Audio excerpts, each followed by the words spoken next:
وكأين من آية في السماوات والأرض يمرون عليها وهم عنها معرضون وما يؤمن أكثرهم بالله إلا وهم مشركون أفأمنوا أن تأتيهم غاشية من عذاب الله أو تأتيهم الساعة بغتة وهم لا يشعرون قل هذه سبيلي أدعو إلى الله على بصيرة أنا ومن اتبعني وسبحان الله وما أنا من المشركين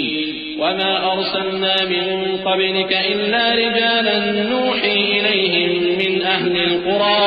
أفلم يسيروا في الأرض فينظروا كيف كان عاقبة الذين من قبلهم ولدار الآخرة خير للذين اتقوا أفلا تعقلون۔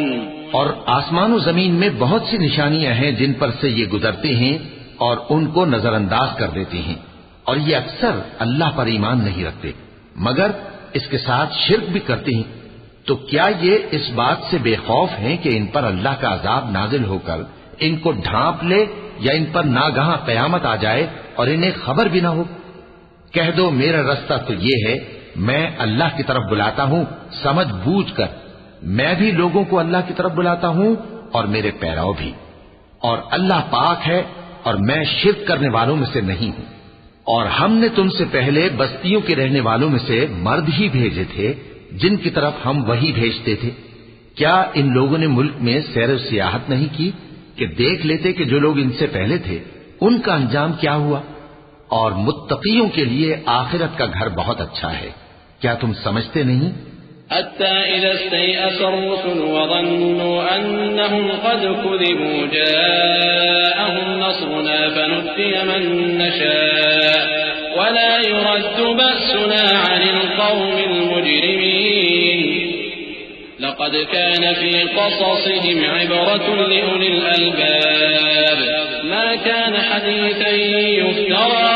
ولكن تصديق الذي بين يديه وتفصيل كل شيء وهدى ورحمة لقوم يؤمنون۔ یہاں تک کہ جب پیغمبر نا امید ہو گئے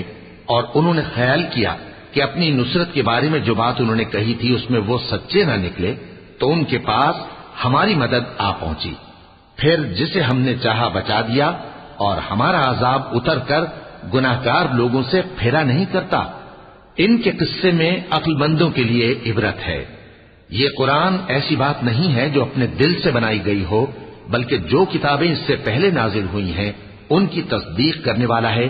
اور ہر چیز کی تفصیل کرنے والا،